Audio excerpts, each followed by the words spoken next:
അസ്സലാമു അലൈക്കും വറഹ്മത്തുള്ളാഹി വബറകാത്തു. ഖദീജ ബിവിക്ക് ബുദ്ധിമാനായ ഒരടിമയുണ്ടായിരുന്നു. കച്ചവടക്കാര്യങ്ങളിലൊക്കെ ശ്രദ്ധിച്ചിരുന്ന ആൾ. പേര് മൈസറ. ഖാഫില പുറപ്പെടുകയായി. അൽ അമീൻ കച്ചവട സംഘത്തെ നയിക്കുന്നു. മൈസറ കൂടെയുണ്ട്.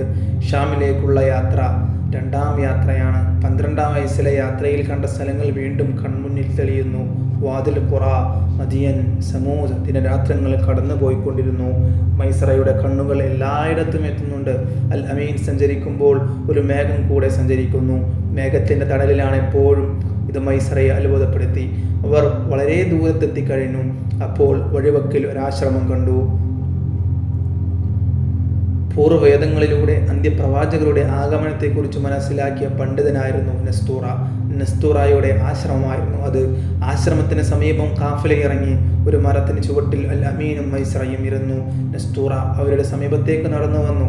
അൽ അമീനെ അടിമുടി നോക്കി. ആ മുഖത്ത് വല്ലാത്ത വിസ്മയം. പേരും പിതാവിൻ്റെ പേരും മറ്റും ചോദിച്ചു.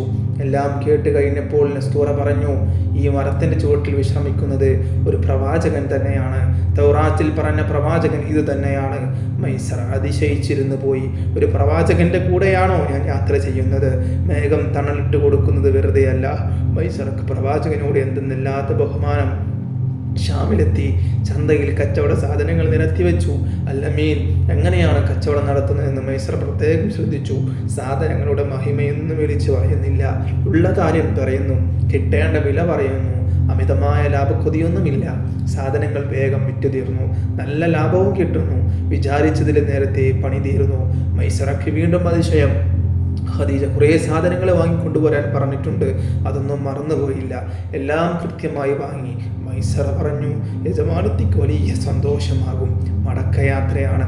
അതും വളരെ സന്തോഷകരമായിരുന്നു. ഖദീജ ആകാംക്ഷയോടെ കാത്തിരിക്കുകയായിരുന്നു. കാഫില വരുന്നത് കാണാൻ വേണ്ടി മാളികയുടെ മുകൾ തട്ടിലാണ് അവർ നിന്നിരുന്നത്. കാഫിൽ എത്തുന്നതിന് മുമ്പ് തന്നെ മൈസറ വീട്ടിലെത്തി ആഹ്ലാദപൂർവ്വം വിവരങ്ങൾ ഉണർത്തി. യജമാനത്തി വലിയ അതിശയമായിരിക്കുന്നു. അൽ അമീനിൻ്റെ കാര്യം അതിശയം തന്നെ.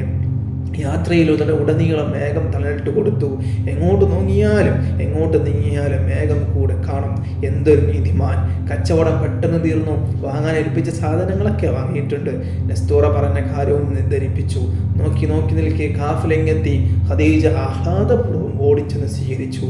അൽ അമീൻ എങ്ങനെയുണ്ടായിരുന്നു യാത്രയൊക്കെ? എല്ലാം വളരെ സുഖമായിരുന്നു. വിനീതമായ മറുപടി.